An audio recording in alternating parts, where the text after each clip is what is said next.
अस्सलाम वालेकुम व्यूवर्स, क्या हाल चाल है। उम्मीद है आप सब लोग खैर आफियत से होंगे। आप देख रहे हैं फन्ना इन्फो। शादी ब्याह और दीगर तकरीबात के मौका पर खाना इतना ज़ाया क्यों होता है। अगर आप हमारे चैनल पर नए हैं तो हमारे चैनल को सब्सक्राइब कर दें, साथ लगे बेल आइकन को प्रेस कर दें। और अगर आप हमारी ये वीडियो फेसबुक पर देख रहे हैं तो हमारे पेज को लाइक कर दें।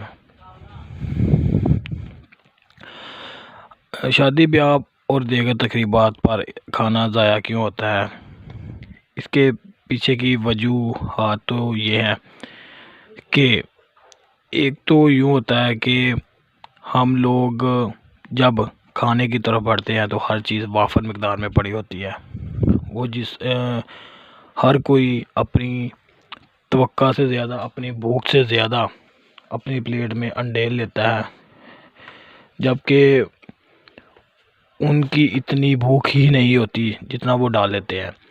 जिस तरह के एक मिसाल है कि जो पेट होता है वो भर जाता है, लेकिन जो नीयत होती है और जो आंखें होती है वो नहीं भरती। अब बाज़ औक़ात अक्सर व बेशतर इसी तरह ही होता है कि उन लोगों की भूख इतनी होती है कि वो मुश्किल से एक चपाती या एक नान खा पाएंगे, लेकिन जब यूँ गरम गरम डिशेस जो होती हैं उनके जब ढक्कन उठाई जाती हैं, खुशबू से ही इंसान के अंदर दिल ललचाना शुरू कर देता है। और वो उन चीज़ों को देखकर ही इस तरह बेनीस्ता हो जाता है कि वो अंधाधुंध उंडेलना शुरू कर देता है। मिसाल के तौर पर एक बंदा है, अब किसी शादी का फंक्शन ही लगा ले, एक बंदा है उसमें वहाँ पे चिकन पका है, तो उसको पता है कि वो 2 या 3 जो मसलन के गोश्त के पीस होंगे वो ही खा पाएगा, लेकिन उसका जायका देख के वो काफ़ी सारा डाल लेगा। लेकिन जब वो खा रहा होता है तो इसी दौरान यहाँ तो कोई ना कोई और नई डिश आ जाती है जिसको देखकर लोग पिछले वाली जो मसलन खा रहे होते हैं उसको भी छोड़ देते हैं, या फिर इतना मसला कि बगैर जायका किए ही उसको टेस्ट किए ही इतना डाल लेते हैं कि या तो उनको उसका जायका पसंद नहीं लगता या उनको टेस्ट पसंद नहीं लगता, या किसी वजह से वो छोड़ देते हैं। और इसका सर जो अंजाम यही होता है कि रिज़्क़ का ज़िया होता है, खाना ज़ाया होता है। अब दूसरा मरहला ये होता है कि जब वो खाना एक प्लेट में रखा जाता है, मतलब कि एक प्लेट में डाला, वो थोड़ा सा खा लिया, वो बाकी तो मसला कि वहीं पे डाल दिया। अब वहाँ पे जो बहरे होते हैं या वेटर हज़रात होते हैं वो उस चीज़ को यूँ नहीं करते कि किसी बर्तन में, साफ बर्तन में उन सबको डाल दें। तो जब थोड़ा सा कुछ और खाना डाल में कर इसको गर्म करके बाहर, अक्सर शादी हालों के बाहर या ये जो मार्की होती हैं या जहाँ पे ये मसलन कि खाने वगैरह का बारात वलीमा का अरेंज किया जाता है, वहाँ पे काफ़ी सारे लोग ऐसे होते हैं जो कि मांगने वाले भी होते हैं। उन लोगों को ये खाना नहीं दिया जाता। अब वो लोग ये खाना या तो किसी कूड़ा करकट में फेंक देते हैं, जिससे ना तो खाने के काबिल रहता है, ना वो किसी की भूख मिटा पाता है। अब ये तो सरासर नाइंसाफ़ी हुई उन लोगों के साथ भी जो इसके सही हकदार थे या जिन लोगों तक पहुंचना चाहिए था। भाई ये सारे चोचले जो कि हमारे माशरे में रहते हुए अमीराना लोगों का था कि कुछ खा लिया, जो बचा वो फेंक दिया, ना कि इसके कि या बरक्स इसके कि किसी को दे दिया जाए। अब शादी ब्याह या कोई दूसरी तकरीबा लगा लें, कोई सालगिरह वगैरह लगा लें या कुछ भी अकीका वगैरह लगा लें, ये उन मौक़ों पे भी इस तरह का खाने का ज़िया काफ़ी हो रहा है, जो कि सिर्फ़ और सिर्फ नुकसान का बायस भी है और गुनाह का बायस भी है। और इस चीज़ की आगे जाके उन लोगों के जो साहिब इक़्तिदार होते हैं या जिनका वो फंक्शन होता है या जिन लोगों ने वो सब कुछ अरेंज किया होता है, उन लोगों की पकड़ होगा। और जो लोग ज़ाया करते हैं वो तो ज़्यादा ही मसले के पकड़ में होंगे ना। अब इसमें मसला ये भी है कि अगर किसी ने डाल लिया ज़्यादा, उसने खाया भी नहीं, उसने छोड़ दिया, तो अगर आप किसी को कुछ कह भी नहीं सकते। अगर किसी को कह दिया वहाँ पे भी स्यापा पड़ जाता है कि भाई हम हाँ जा, अभी हमें कहा क्यों। और ऊपर से ये बातें करने की जाती है कि ये खाना पकाया क्यों था, खाने के लिए पकाया गया था।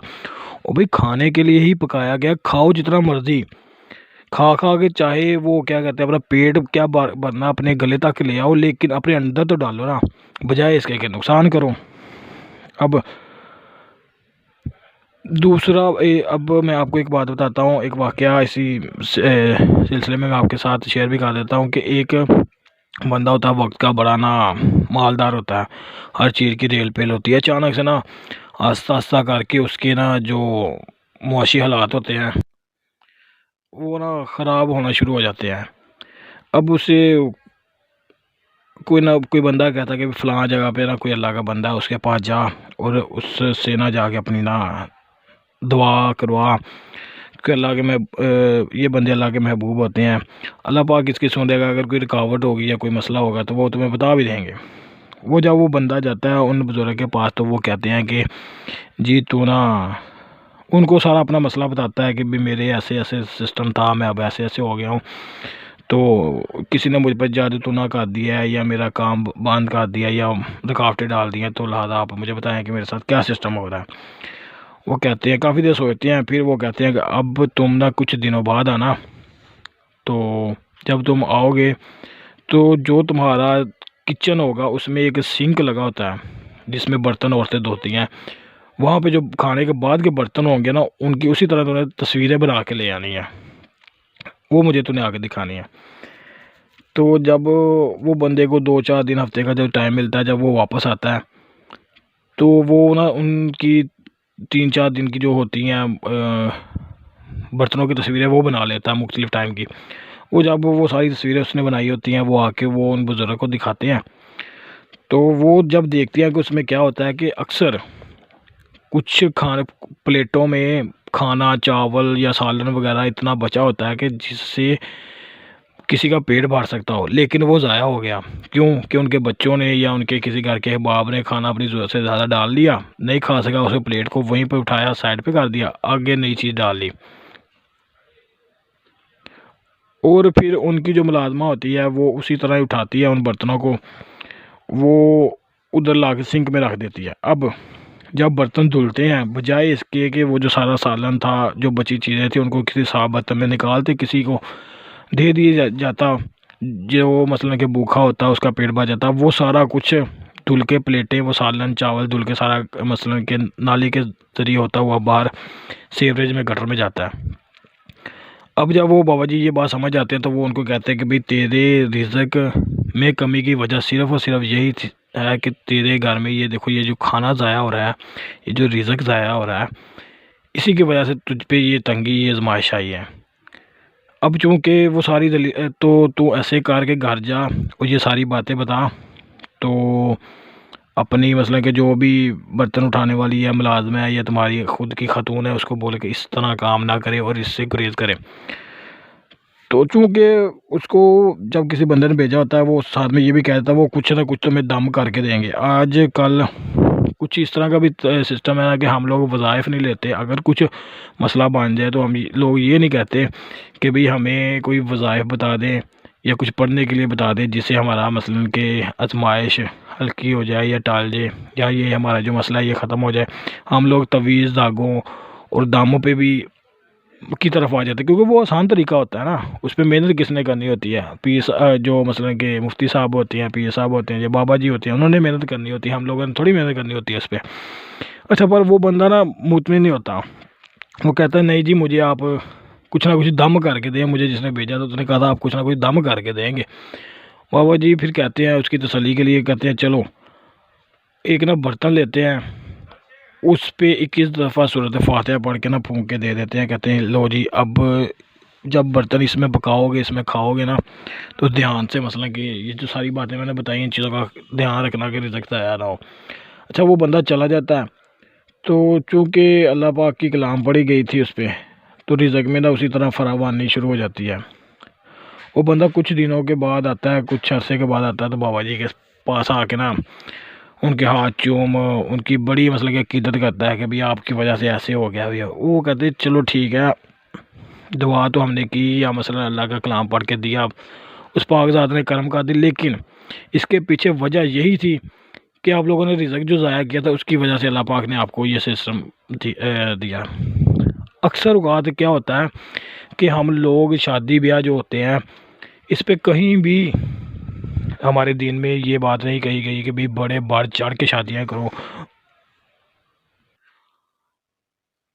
बड़े बड़े जलीलुल कदर सहाबा भी गुजरे हैं। उस्मान गनी रज़ी अल्लाह तआला अन्हा बड़े अमीर तरीन सहाबी थे और उनसे भी ज़्यादा अमीर तरीन सहाबी थे हज़रत अब्दुर्रहमान बिन औफ़। एक दफ़ा वो फजर की नमाज के लिए आए तो उन्होंने सफ़ेद सूट पहना हुआ था, तो उस पर ना सालन का दाग लगे हुए थे। तो सरकार आलम महबूब खुदा हज़रत मोहम्मद मुस्तफ़ा सल्लल्लाहु ताला अलैहि वसल्लम ने पूछा कि भाई अब्दुर्रहमान खैर है, तुम्हारे कपड़ों पे ये दाग क्यों लगा हुआ है? उन्होंने कहा मैं आपको बताना भूल गया, मैंने रात को निकाह किया है तो उसके लिहाज से जो कुछ पका था वो खाते हुए शायद कुछ लग गया है। अब ये देखेंगे वक़्त के इतने बड़े रईस कि जिनके सामने ये जो हमारे दुनियावी रईस हैं ये कुछ भी नहीं। इतने बड़े रईस थे कि एक टाइम पे अपनी आधी दौलत भी खराज कर आते तो फिर भी परेशान होते थे कि भाई मेरे पास फिर इतना माल है। आज हमारा कौन सा ऐसा रईस है जो अपनी आधी दौलत खराज कर दे? यूँ तो इनको 2.5% देनी पड़ जाती है ज़कात, तो इनको लाले पड़े होते हैं, ओए इतनी देनी पड़ गई। ओवरऑल क्या बात करने की बात ये थी, बात करने का मकसद ये था कि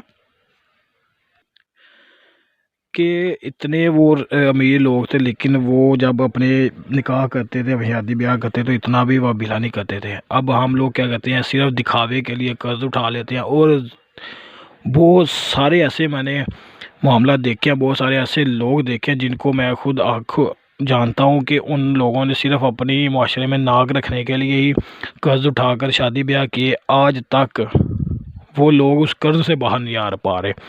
वो कर्ज उठाकर उन्होंने बड़ी ठाठ बाट से शादियाँ की, उनमें रिज़्क खाने पके तरह तरह के वो रिज़्क ज़ाया हुए। अल्लाह पाक ने पता नहीं किस वजह से आज तक उनके जो रिज़्क है, मसलन के जो उनके ये जो कर्ज है वो नहीं उतर सके। लिहाजा बात करने का ये मकसद था कि एक तो अल्लाह पाक की ये जो नेमत है इसको ज़ाया होने से बचाएं। अगर आपको अल्लाह पाक ने वाफर दिया हुआ है तो कुछ ज़्यादा बन गया है तो आप जितना आपको ज़रूरत है एक टाइम पे खा लें। बाकी अगर आपका खाने का मन नहीं है तो किसी ना किसी अपने इर्द गिर्द किसी हाजतमंद को, किसी गरीब को, किसी मस्कीन को दे दें, जिसके पेट में चला जाए ये खुराक चली जाएगी तो उसके जीने का, उसके ज़िंदा रहने का सहारा बन जाएगी। तो खुदा अपने इर्द गिर्द के इस तरह के वाक़यात को देखें और उस पर नज़रसानी करें। अल्लाह पाक की इस दी हुई नेमत का शुक्र गुज़ारें और उसकी हिफाजत करें, ना कि ज़ाया करें। अगली वीडियो तक के लिए इजाज़त दें। अल्लाह हाफिज़।